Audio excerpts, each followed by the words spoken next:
Okay.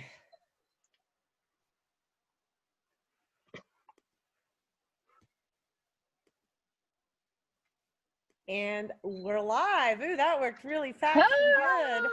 Hi, everybody. Hello.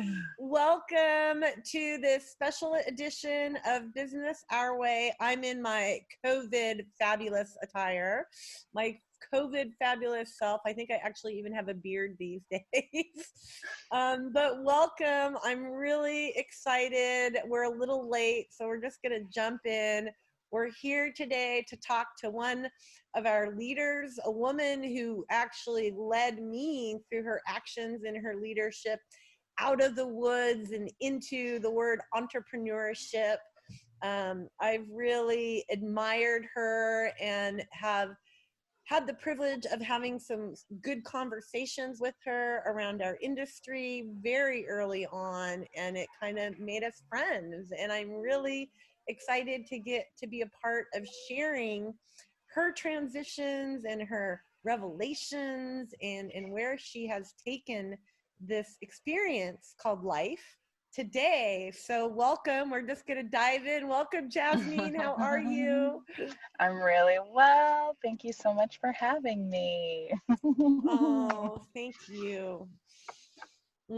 I do feel such gratitude, not just to have you, but your experience here right now, because I think with all these transitions in the world, you've made some really tough choices that some people would maybe be afraid, and really just taken it the balls by the hand, so to speak, and went for it. And I'm excited to talk about that with you today. But I think, we have a lot of people listening that are really interested in the plant, and maybe we start about that. How did you come to cannabis to be this woman that so many admire around the plant? Well, first, thank you again for having me. I'm super grateful to be here and to get to be a part of this conversation and to get to talk about cannabis is a privilege. And as you notice, I am a white female, so I have a lot of privilege in this space around cannabis usage throughout my life. I was lucky to get introduced to cannabis at 14 and then again at 16 by my parents and my friends. And at that time, I was living in Southern Oregon.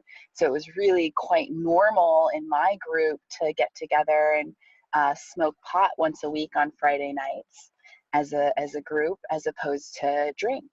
And so those are the habits that I grew up with, essentially, were cannabis habits from cannabis parents in a cannabis friendly part of the country. And it wasn't until I moved to New York City for college that I realized that, not everywhere is cannabis friendly, actually. And then began my journey of understanding what I could do to make the rest of the United States as cannabis friendly as the experience I had as a teenager in Southern Oregon. I understood that later as we got to know each other, but I didn't give you the credit for having that authentic, that love, that connection, that root experience around the plant, and I think maybe a lot of folks didn't, that you really were coming to the table, pulling us together around the beauty and the magic of this plant. And I just want to thank you for that, because you have done some amazing things for us as women and for us as an industry, not just as women. So we know you love the plant. Now so you, at 14, you were smoking. Then you headed to New York. What happened in New York? Where did you go? Did you go right into Women's Grow? Was that your first step? No, so I went to New York as a theatrical stage manager.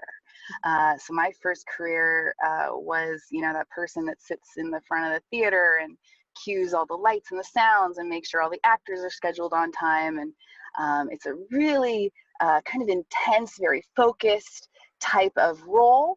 And so for the intense focus side of my personality, I had this relaxing cannabis health wellness side of my personality as well. And I was using cannabis to balance the intensity of my everyday persona, you might say, as well as heal digestive issues that I've had since my 20s. So I'm in New York. I'm becoming a theatrical stage manager. My computer breaks and I go to work for Apple simply because I need a discount on a new laptop. And I end up working in the Apple ecosystem for about a decade in Manhattan. And doing entrepreneurship around technology and computers and marketing and really learning some fantastic skills, doing a lot of events, things like that. And then Denver and Washington State legalized, of course, in 2014. And I go out to Denver to see, okay, what is a legal market going to look like? Who is it going to serve? And what kind of products are there going to be? And what's going on? And I go to the big 420 fair at the Cow Palace. It's the first legal event in the first legal year, the first legal 420 in Colorado. And I walk around this huge event and I only find one female business owner. And I'm like, oh, well, this is an interesting hole here, because my understanding is that I want a cannabis market that creates products for everybody. And so we're going to need everybody involved in creating those products. And right now, very early in, I'm only seeing kind of one type of person with products aimed at, only a couple different types of personas. And so obviously there's going to be a huge opportunity. I had come from a background of coaching women in entrepreneurship and tech entrepreneurship, and we were trying to get more women to start tech companies through an organization called Women 2.0 that I was a director of. And we were doing great work in the tech industry, but the sad fact was that women were still only getting 7-8% of the funding in the tech industry. And so I thought that this was an amazing moment in time where we had a brand new industry where not many women had entered yet, where they could come establish themselves and really hopefully have really successful businesses. Well, I think you succeeded in that. I think you really. Well, I got to be a cheerleader for it, I should say. Well, you had you were part of building a big part of building the vision and creating it. So mass appreciation to you for that. Yeah. Really. We like to talk about hurdles on this show, and there's so many things that I want to talk to you about, and I keep looking at your name on here, and I'm like, oh, we can't talk about that yet. But it keeps giving me goosebumps. That was being a female leader in this space in my own community has been incredibly intense and full of hurdles, and also taught me so much. I can only imagine what it must have been like for you in that space, leading so many people through such a new frontier in a sense. And you must have encountered a lot of hurdles, I imagine. But what are a few of those challenges that you found as a woman in particular that you had to overcome to accomplish developing Women's Grow? Yeah, wow. So many different challenges and kind of things that came up over time. Stuff I expected to face, So when we talk about what are the challenges in the industry and what do women face, there were the things that I expected, which were, the guys who would come up to me and be like, you can't be a CEO, you're a girl. And people are like, no, people said that to you, 5 years ago? And you're like, yeah, they totally, I literally had men come up to me and say, you can't be the CEO. So all that exists. The kind of I think the more damaging hurdles aren't those guys who come up to you and say, "Hey, I'm not on your wavelength. Don't mind me." Is basically what they're telling you by saying you're a girl, you can't be a CEO. And you're like, great, now I understand where you're at, and we're not in the same place. And thanks for being clear about who you are. So those people I find are kind of easy to handle. The next level challenge for me was what was not said, the bias that isn't talked about, and that comes down to who gets funding, which ideas. I don't want to say gets stolen, but there's a lot of investor behavior where, because someone's done one or two investments, they're now using their status as an investor to really reap a lot of free information from people. And depending on how that's navigated, sometimes those people don't have a good experience on either side of that relationship.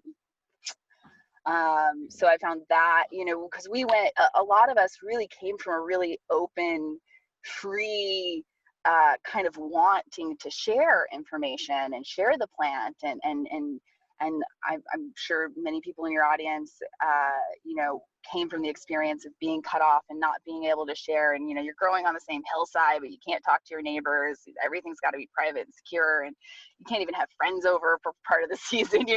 All of that. And then here we come into this legal market and this legal time, and we really want to share our information and share our expertise and be compensated fairly for that. And a lot of people weren't. And that's, those are kind of some of the unsaid things that were a little, the challenges and the biases. Yeah. How can we, I know that well. I mean, yeah. I've had that happen to me. I mean, I think most people who are pushing the limit in this industry have been stolen from. But how, from your experience, what are some words of advice that could help us navigate that a little bit more expertly and not get stuck in that space where we feel like we've been stolen from, where we feel we have more control over that? Yeah. Well, I think, you first have to really come into understandings of the power dynamics of how investing is, on a larger challenge level. What I found that was a total surprise to me is there was an energetic to being able to collect a lot of money and deploy it under your own your own body, your own experience. And in my case, for example, I honestly just didn't have the energetic strength to pull in the amount of money that was offered at the time. So there's a whole answer to this question that's like, go meditate and work on everything internally, because your external world is going to so much reflect your internal world, that the first step is like, you've got to do this internal work.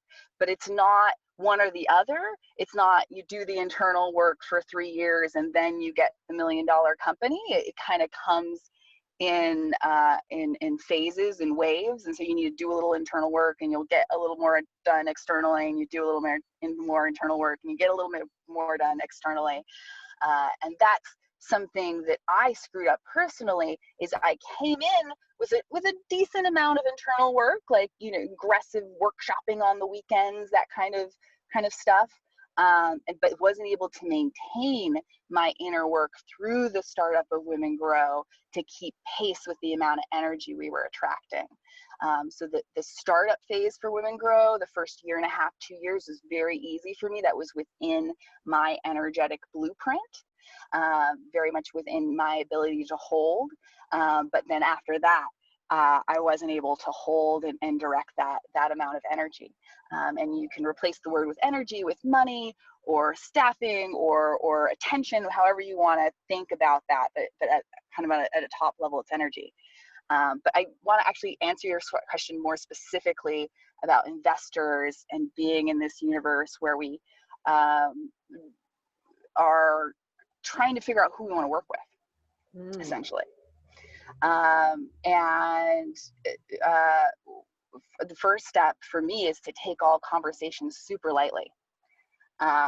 Especially when you first get going on this, especially if you come from a background of just having, maybe one grow and working with the numbers of like, how much am I going to make on these, X number of plants. When you start talking about a bigger business, it gets really, really exciting. It gets really, really exciting. And energetically I'm right now, I just accomplished what I've been working on since you and I have met. And I literally right now, in health wise, I can energetically feel that external versus my eye, like trying to figure out how to weave in all that energy coming into me right now and manage that internal homeostasis, or whatever you want to call it. So first of all, I think that what you just spoke on is directly to the point. You're doing it right now. You're doing it right now.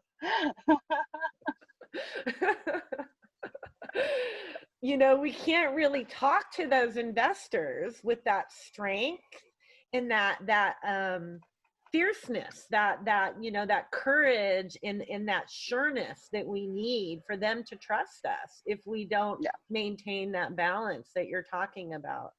But I'm sure, a lot of women would like to hear some real key linear objectives. Not me. We'll do it all. We'll do it all. We'll do the energy level. We'll do the workshop version. We'll do it all. I think I have a blog post on this somewhere we can send out. Because it was actually really interesting to go back with another woman in the industry named Melissa Meyer, and for us to backtrack and figure out what was our advice to women going through this investment process after we had seen people do this for the last 3 or 4 years. Right. And my advice going into this is actually very different from my advice on the back end. Going into this process, my advice was very classic Silicon Valley, how you get funded. Like, you write a deck and you tell them what your secret sauce is, and you get the best advisors, and they will give you money. Like, it's a formula, A plus B plus C equals money. And of course, we sent people out with those instructions, and the money didn't always come. And it was like, oh, well, this is unusual. Maybe this isn't a game that's just about, do you have the best team at the best time with the best logistics or the best, the patent or whatever your special sauce is. There's other levels to this. And of course, investing, no matter what you're investing in, has a lot of levels. And one of the biggest levels is who do you know and who trusts you? Because, if I, as an investor, just want to invest in any cannabis project, I've got my pick of the litter. Every project's open for investment, especially if I'm an investor with, resources or with connections or with experience. Oh no. Did I lose you, or did you lose me? I think we might have lost Jazmin for one moment. She's still on. Just as we were getting going too. Let me check on Facebook, see where we're at, everybody.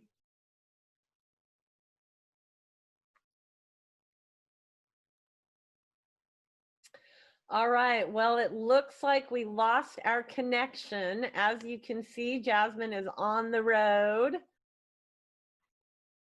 I'm going to give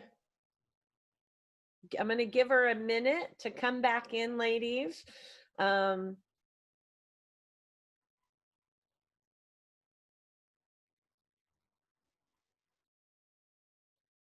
We'll be right back. Let me check out and see if I can't help her get back in to talk to us all, so we can get those key pointers she was talking about.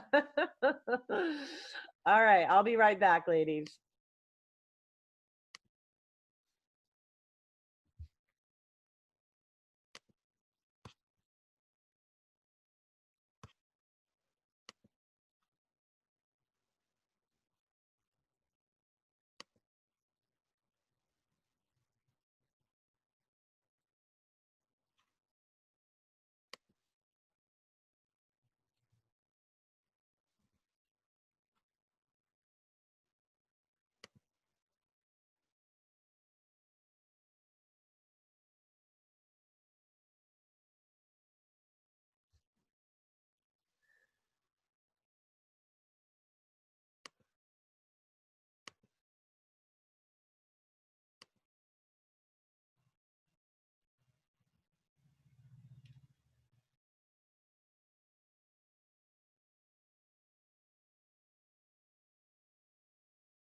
All right, I'm going to get us back on air. Hang on.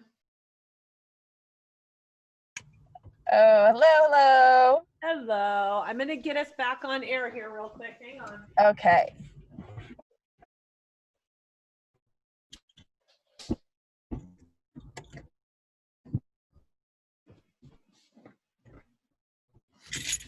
Testing. Yeah. My internet is unstable. Oh, the world is unstable. It's the hotspot.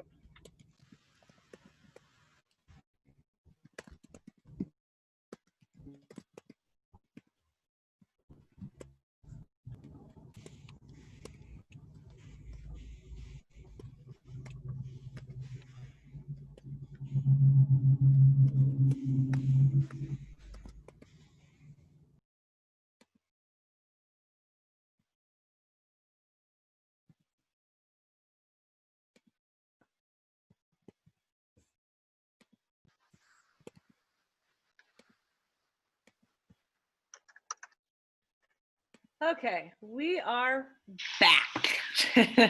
You're back too. Good. All right, everybody. Can you hear me, Jazmin? Can you hear me? No, you can't hear me.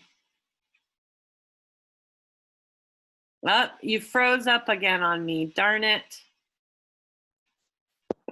All right, here. Can you hear me now?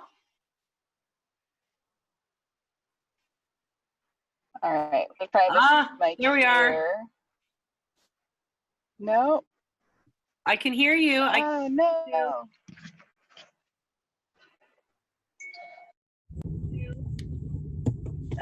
I can see you. All right, here we go. Okay, I can hear you now. Yeah, I can. I can hear and I can see you. Oh man, what a downgrade. Okay, well. Hey, it's life, man. Keeps it real, girlfriend. But everybody, yeah. I got some texts like, wait, we want to know what she was going to say. I was like, we were just getting rolling. Yeah. All right, well, let's get back into it. Let's see, we were talking about working with investors and that process of getting investment as a plant leader. And how you started with one perspective and you were going into that a little bit, and then you were going to go into what the coming out of it perspective. Yeah. So, you know, in the beginning, I taught a really traditional approach to the investment process that was based on our assumption that it was a meritocracy. Turns out it's not. And honestly, you know, the majority of ventures fail, like 99.5% of ventures fail. So some people come to me and they say, oh, I could never ask, you know, for money for this idea because there's a chance it might not work.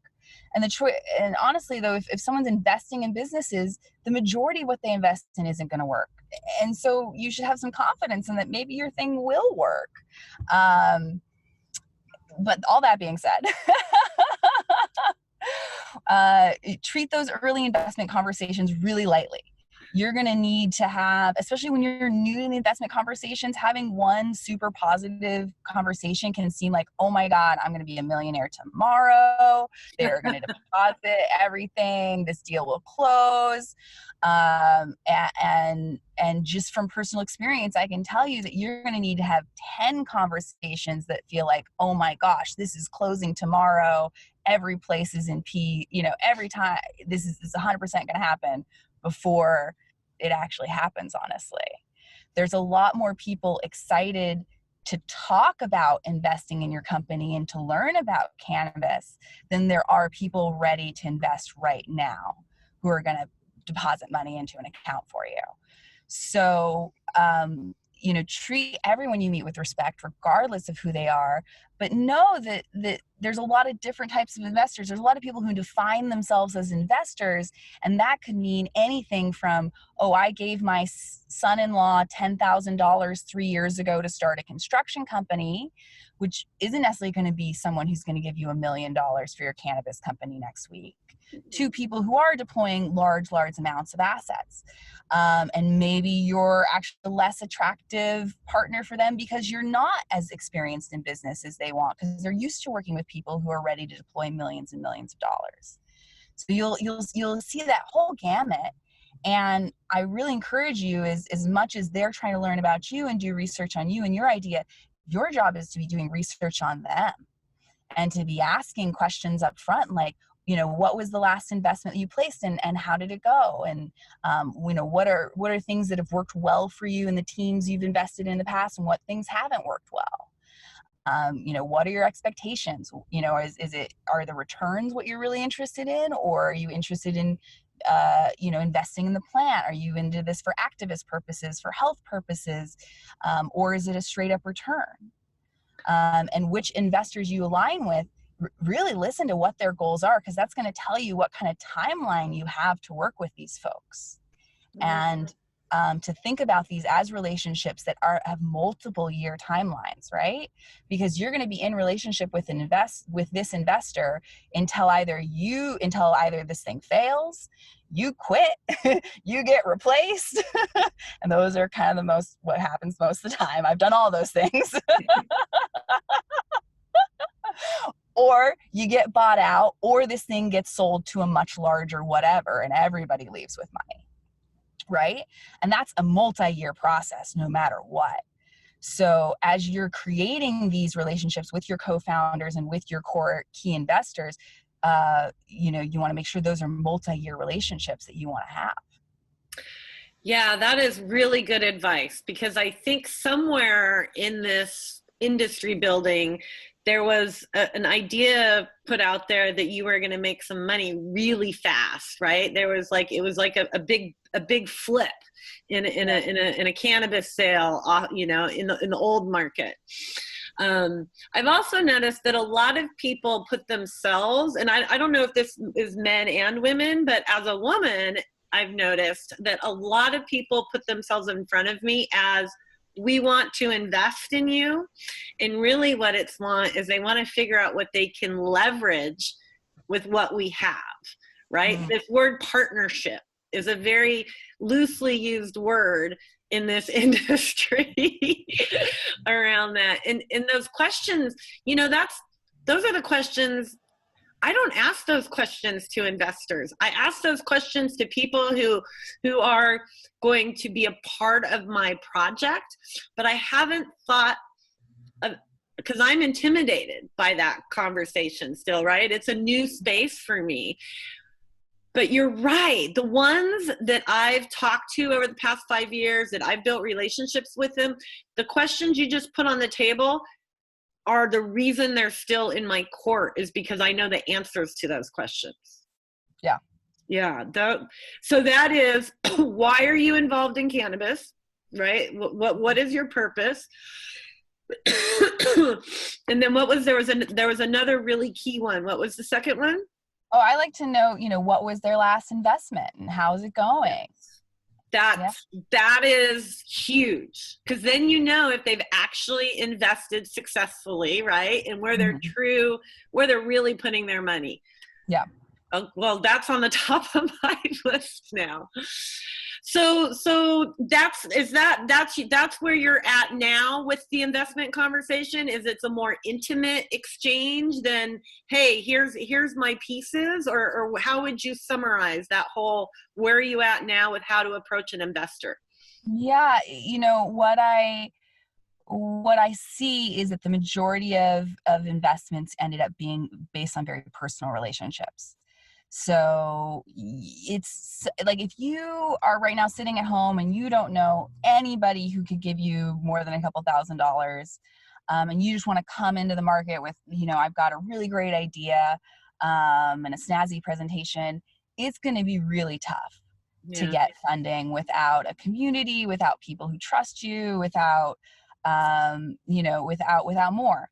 And so, you know, in a marketplace where there's a ton of different cannabis companies to invest in publicly, you know, off market, there's so many different ways to invest in cannabis. I'm finding that the early investments are very personal decisions.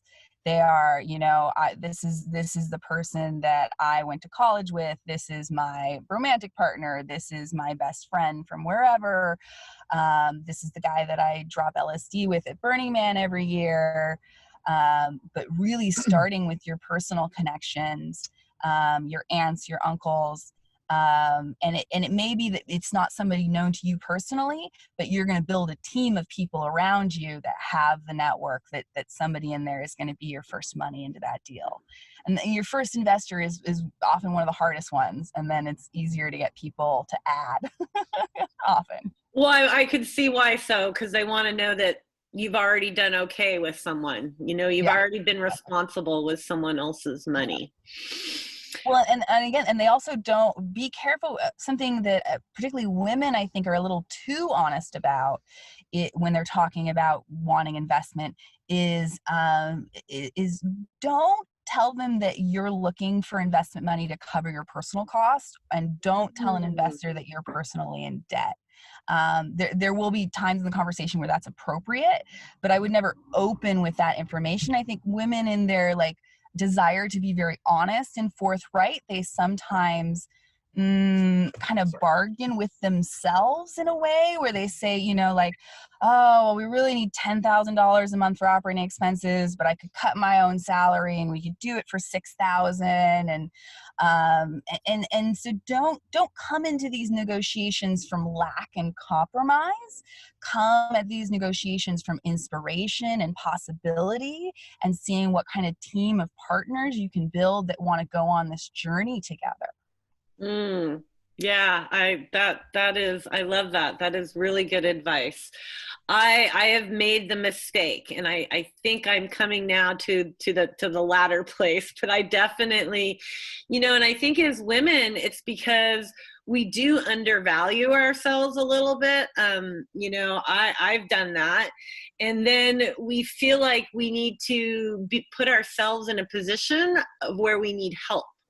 Instead of hey, motherfucker, I built this. You want to be a part of it because it's amazing. We come with, oh my God, it's been so hard. Oh my God, this happened. And look what I did. Instead of oh, fuck that shit. I just did it. And it puts us in this and I only say it because I've done it, in that more victim space where if someone is going to give you $1 million, they want you to be able to make those hard decisions. And I think coming from that place of strength helps do that. So now you've kind of stepped out of this conversation, haven't you? Yeah. You know, I remember when you started making this transition, we actually had lunch. I don't know if you remember, in Oakland one day, and I knew from our conversation that you were going through a transformation at that time. And it was really fascinating to me because it was I felt in some ways we were going like this, you know, I'd had all this, you know, mother, woods, women's circle, and no entrepreneurial experience, you know? And I just so appreciated that you, in that moment, it was a very quick thing, and we had that. I just appreciated that conversation. And then I appreciated, you made a statement online, and I just went, oh yeah, sister, you're just tearing your shit apart. And you said, I'm going to see what it's like to be homeless for a year. And I just went, oh, it gave me so many goosebumps. And I was just, it just took my level of respect out the door for you, because that is the truth, right? That is let's really figure out how we do this. So how did you go from, was it Newsweek to TED Talks to I am making a conscious decision to live on faith? Because that's kind of what you've been doing, right? Yeah. It's always so funny to have somebody tell you your story from the outside perspective, because at the time you're like, no, that's not what and you're like, oh shit, maybe that's what I did. Oh, okay. Yeah, I mean, so I did the classic thing where, I was told that you start the company and you make the money and you'll be happy and free. And I did all those things and I still wasn't happy or free. I was like, motherfuckers, like, I've taken this really extreme. Like, I went and got a college degree, I really did all the things you said. And it was all bullshit. Not all bullshit. It was all what I was capable of at the time. But I hadn't really been introduced to my soul. I was kind of an atheist in New York City in my 20s. And so through psychedelic work with LSD, through Kundalini yoga, and through a lot of meditation, I got introduced to my inner source of power, or source, or, however you want to define that for yourself. And I went from kind of constantly chasing, constantly consuming, constantly looking to be filled by something external, to more often than not being able to be fulfilled from an internal place. How scary was that? I personally, I believe that the transition you made is a lot of what the world is being asked to make now. And it's really scary to let go of all those. You also said, I think in a lecture, external validation junkie. It's really hard to let go because we're indoctrinated with making money, succeeding, having the fancy car, having the big house is what makes you successful. What gave you the strength to let go of that, because you had accomplished it, and really find your own personal success? Cannabis, for sure. Cannabis, for sure. LSD, for sure. I'm so lucky to come from hippie parents. So for me, this was a return to childhood values. It wasn't fighting my childhood programming, which is a whole other layer and experience that some of my friends get to have. And so for me, yeah, it's just that return to values of, oh, look, nature. Oh, look, the power of plants. Oh, look, the power of spirit. Oh, look. And I had been, doing a lot of work with women about empowering women and unlocking women. And so I had gotten practice in, there are storylines we're telling people that don't actually make sense, that aren't, you don't actually have to shave your legs to be a woman. No. You don't have to have a diamond engagement ring to get married. I'd started to unravel those storylines into my empowerment work with women. And so when you finally got to my peak of entrepreneurship anyways, and you get the money in the bank account, and you're like, oh, this was a lie too. Oh, this was a game we created for each other, and there's positives and negatives to it, but it doesn't equal, I did X, therefore I get happiness. Much more complicated equation it turned out to be. Yeah, kind of simple once you get there, huh? Yeah. And so well, I have a few questions. So I've kind of got three, but we'll start with, so what does life look like for you now, today? I won't ask tomorrow, but right now, what is your experience like? I mean, obviously you're not flying all over the world, giving TED Talks and conferences and things like that. Like, what is this journey that you're on? Yeah. So when all this went down, I was facilitating silent meditation events in Maui. So we were doing 10-day courses for free with groups of folks, teaching them meditation. And literally you're offline and you're in silence, and you know, and then the event ends and we get released into this world where we don't know how long flights are going to operate for. Borders are starting to shut down, et cetera, et cetera. And so, yeah, it's the wildest time to be homeless I've ever experienced.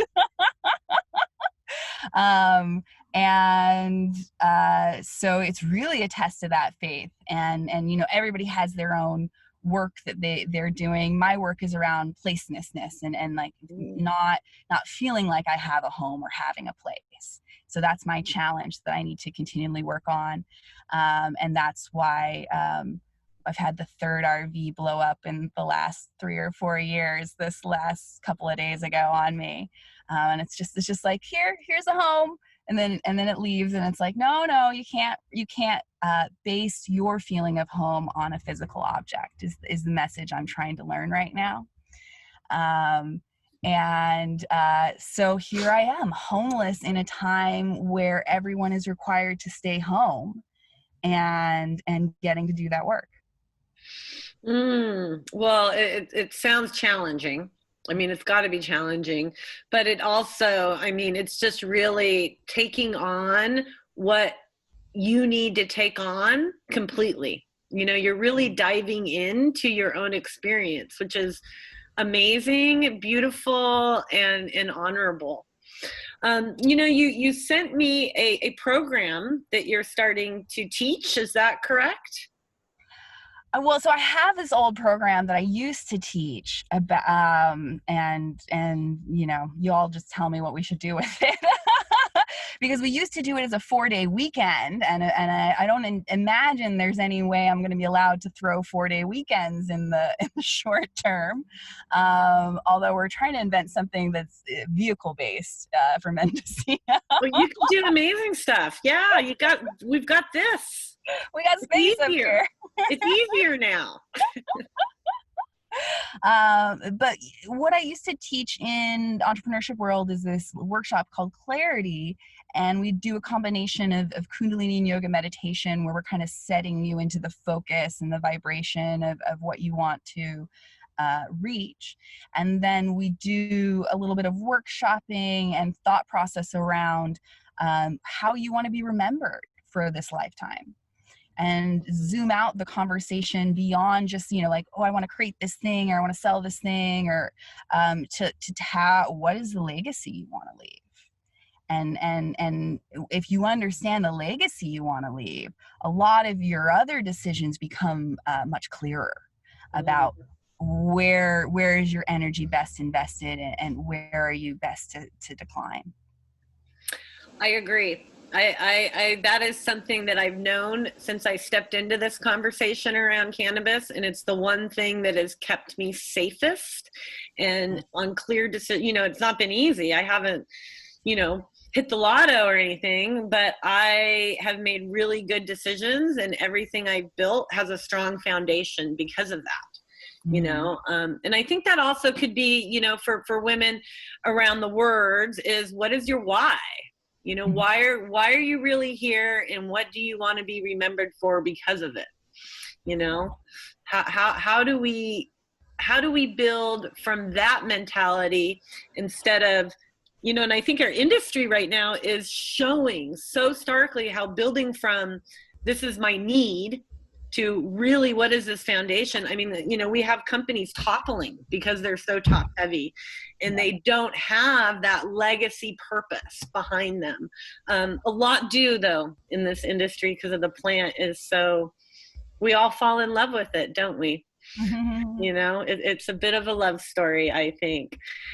So are you thinking of, I mean, this is something that could be done digitally possibly. Is this your plans for your next year? Are you going to find a house? You tell me, who knows? You know, at the end of the day, I'm someone who loves to bring people together. And so I'm kind of just sitting and waiting to hear when and where and in what formats we're allowed to bring people together in. And as much as I love digital, and I've mastered a lot of digital formats, I'm really interested in how do we bring people together again for experience. So yeah, I don't know where that'll go. Another thread that I'm pulling right now is I've written a very beginner's guide to how to start using psychedelics with starting with your cannabis experience and starting with a little bit of a mushroom experience. And so that book's getting laid out right now. But we thought for a shelter-in-place era, it'd be good for people to get some information on how to do some psychedelic exploring if they have to stay home. Oh yeah, that is I just got invited to be a part of that Thank You Plant Medicine campaign. Cool. And we're doing a once a week sharing circle that I get to lead to help people share those experiences. Maybe we can invite you in to guest speak on that. That would be amazing. It is. Now is the time to explore yourself. And personally, I think your workshop that you said that you haven't done in a while, I think now is the time for our industry to stop conferencing purely around how we leverage each other, but to start conferencing on how we really build a strong, authentic industry. And we only do that with strong, authentic people. So anything I can do to be a part of that and empower that, I want to help you with that, because that is where I believe we need to go, is those sort of teachings. And I think a lot of women would really want to receive that from you too. Yeah. Well, let's figure it out. I'm happy to give it anytime. It's a really good conversation to have with yourself. Yeah. Well, I did. I read through it and I was like, oh yeah, this is like, we need to really dive into that and get some people engaged in it for sure. So now that you've stepped back and you're more, the plant to me is spiritual leadership. That is, this plant for me is a messenger, not only from earth, but into our own authentic hearts. So in that, what are your plans? What are your goals or your visions? What are your intentions? Maybe that's a better, I think, way. What are your intentions through this next cycle, this next year, this next 6 months of life? Yeah. Well, it's funny. I came from a lot of kind of manifesting, intention setting previously. And I think the lesson for me right now in this time is surrender and flexibility and really just making beautiful things out of whatever shows up. And I've begun to understand that, I'm kind of more of a passenger in the car of life than I am in the driver's seat. Literally. Literally right now, yeah. And it's like, as the passenger, I have a lot of effect on, I get to choose the music, I get to choose the snacks, I get to ask for what I'd like the car to go. But I think the car's got a bigger plan than I do. So the Buddhists, some Tibetan philosophies talk about us being jewels, and we're all these beautiful jewels of different colors, but we're all interconnected, right? So we're not bigger, better than each other. We're just all these different sparkles in this magical grid. And I don't see I guess I do. The grid is real, and I could see how we're just, like when energy connects, there's a spark. That's what we are, these little magical sparks in the universe. All a part of it. We have our own little individualities, but our cores are all the same in that. So I understand that. I think now is really all we can do, isn't it? Yeah, just do it. We're just here being. Do you feel, when this first started, you were on a homestead in Hawaii, correct? Yeah, for sure. I noticed the Facebook Live badge went off. Is that okay? Oh, it did. We must have lost, I'm recording it. So I'll just repost the recorded. Okay, we can edit out the part in the middle. Poor Eileen. Hopefully. Yeah, I'll make a recording of the two and splice them together, and put this together so it keeps going. Shoot, let me try getting us back on again. Okay. Yeah, and I'm happy to wrap up too. Well, we'll get on and we'll wrap up and go from there.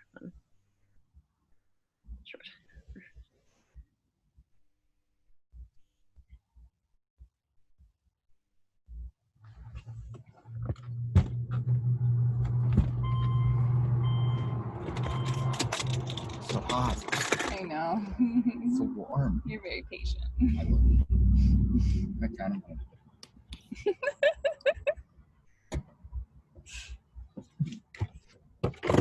Waiting there nicely. I am, Eileen's so good. I know, you're such a good support person. I can tell that. I really, you know, I can tell how much, what a great partner you are. Oh, thank you. It shows. Okay, we are back on. We were just talking to Jazmin and Miley at the moment.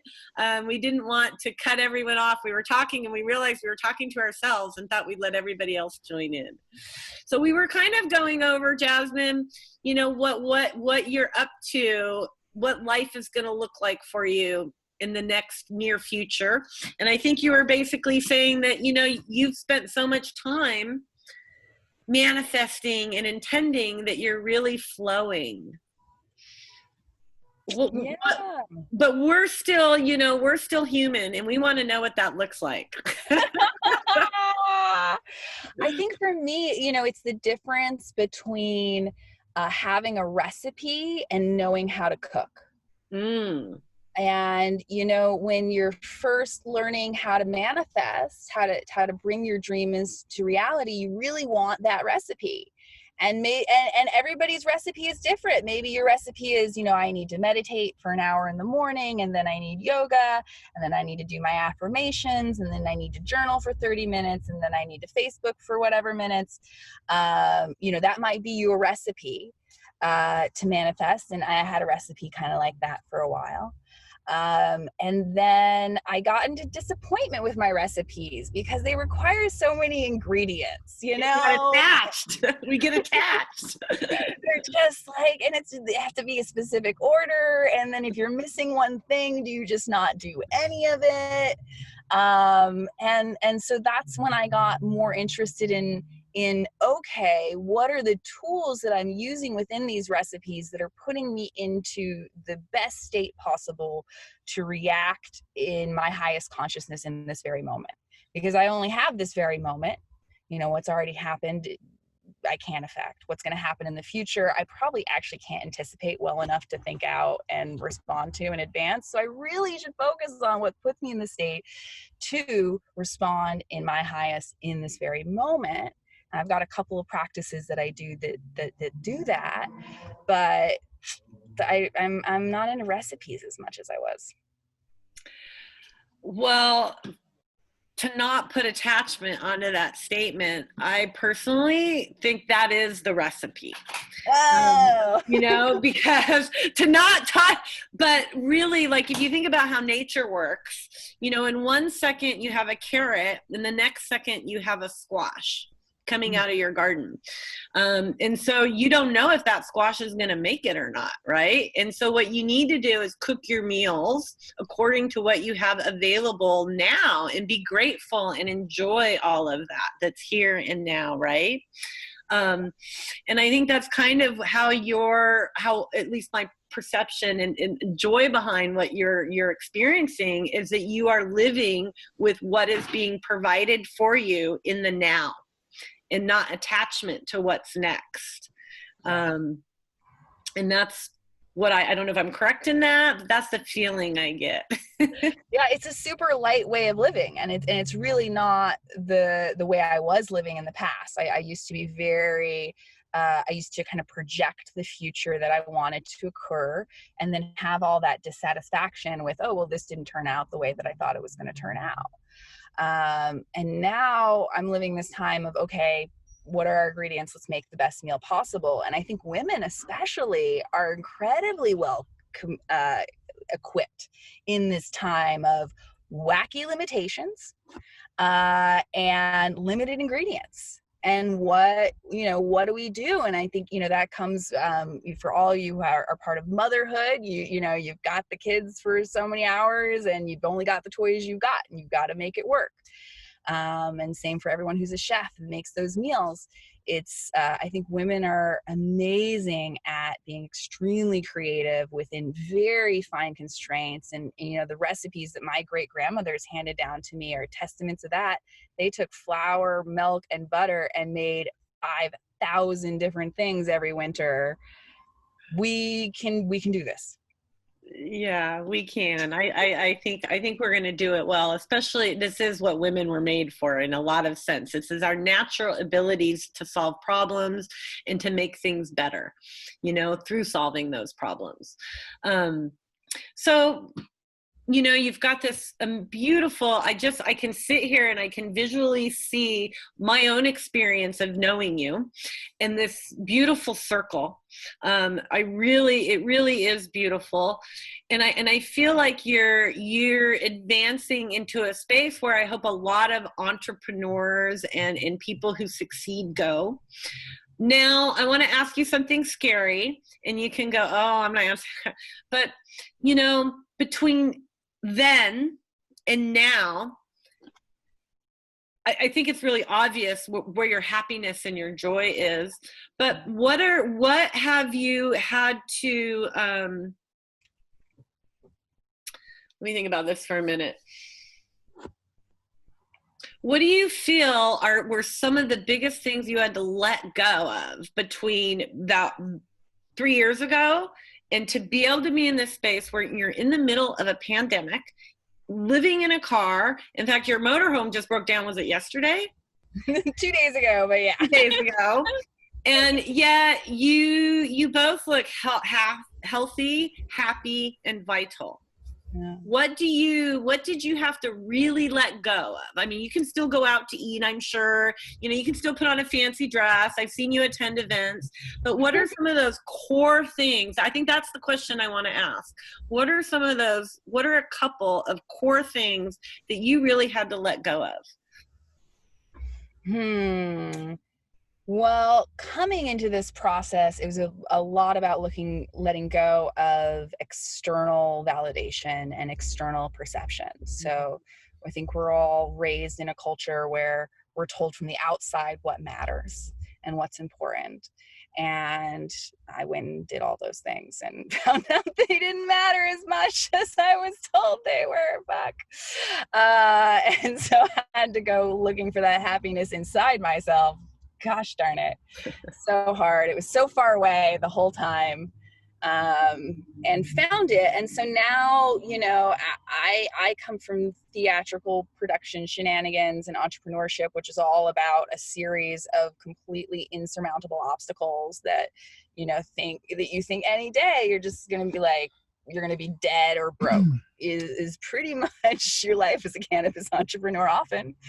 And really, I welcome the rest of the world to our lifestyle of not knowing where your next paycheck's coming from and not being sure if your bank's going to take your money next week or if there is going to be money next week, or, not having availability of the same government services or the expectation of those government services or those unemployment checks or however you want to think about it. So for me, yeah, it's interesting. It's the last 3 years really prepared me for this time of kind of inner resiliency of to really turn away from looking for help externally and looking for validation and externally and having to find that all within myself. So letting go of the external messaging and finding, I think Benito calls it I am, or a lot of people call it, these different names. I find it to be my my safest, warmest, most pleasurable state ever.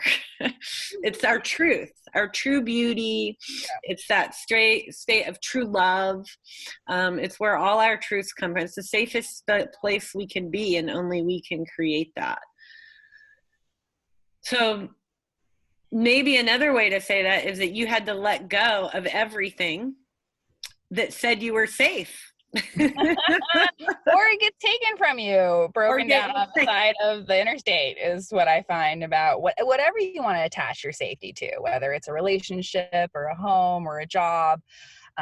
This is a time where we all get to look at those things that we think make us safe and question that and do some work around that. So what sort of advice, as we kind of round this out, do you have now from this new experience? If you were on stage right now with a room full of women that have never entered this space, what are two key things that you would want them to walk away with now? I think the biggest core for me is understanding that you've got to mirror the inner work for the exterior work that you expect to see. And that, we're kind of sold this garbage that, as long as you stick to the schedule and the to-do list and you do these 20 things, you will be successful. But there is an internal list of things, and that includes keeping yourself healthy and what foods you're eating and how you're managing your time and your stress levels. Because honestly, at the end of the day, the majority of businesses fail. So why screw over your health permanently for something that's temporary? And almost every business is temporary. That's excellent advice, because I've definitely sacrificed my health a bit for this. We all have. Yeah, we all have. And it's time to replenish that. So take good care of yourself and spiritually feed yourself. And then is there another one? Oh, wow. Let's see. Something, I guess that we talk about more now is investing in your personal relationships up front and understanding the importance of your personal relationships, and both being brave and clear and asking for what you need in your relationships, as well as open to the fact that as in the process of starting a business, you're probably going to gum some things up in your personal relationships, and you're going to have to do some work there. And that's part of this process too. So enjoy all of that. But again, your business is probably temporary. So don't irreparably harm a long-term relationship you have with a partner or with a parent or with a sibling for something that's temporary. Yeah. I think that goes for cannabis, all walks. That's just, we need to have more awareness in living, don't we? I hope so. Yeah. The plant helps. I think we're being asked to open up to that a little bit more right now. So we can live a healthier, more sustainable way in this world where we're not working 18 hours a day, because we think that's what makes us a good person. Well, do you have any last words of advice or wisdom or love you want to share? I would say this is an incredible time actually to start a business. I'll give a shout out to entrepreneurship one more time. And especially honestly, if you haven't started, if you're not too far down in your planning, because there's going to be a lot of new business models to serve in this very new time. And so right now, I'm tooling around with ideas. I encourage you to look at this as this is a fascinating time where not many people will be starting businesses. Not many people will have the creativity to work within the constraints that are going to be in the marketplace this year. And not many people are going to have the personal resilience to want to do this when they could just fucking collect an unemployment check instead. So I think it's a fascinating time to start a business. We'll give something a go, I'm sure, eventually. I agree. I feel like there's a parting of the sea for good business and new business models to come. And I think people are looking at partnering and investing with people differently. You know, a lot of what you said about, you know, who's your support, who's your community, what is your value at the table, instead of, you know, all the flash that we've really kind of gotten distracted by. Well, how can people find you after they watch all this? How can we ensure they circle back and they're interested when you do host something next, or your book? So I'm on Instagram as Jazmin, JAZMIN_grow, GROW. And then I'm on Facebook as Jazmin Victoria Hupp. And you can also go to jazminhupp.com. Thank you. Oh, and before we go, I would love if you would explain the change of your name. Oh, so on my Zoom name, I've got both my given name, Jazmin, as well as Teja Kasha, which is out of the Kundalini Yoga and Sikh tradition. And that name means that I'm here to light the world with radiance. Ooh. Ooh, beautiful, beautiful name. Well named. We appreciate your radiance, and Jazmin, I truly have appreciated your leadership and your comradeship in the past few years, and I look forward to more. And I really look forward to participating in one of these clinics that I know you're going to do soon. Oh, thank you so much. It was such a pleasure. Mine too. Bless you, sweetheart.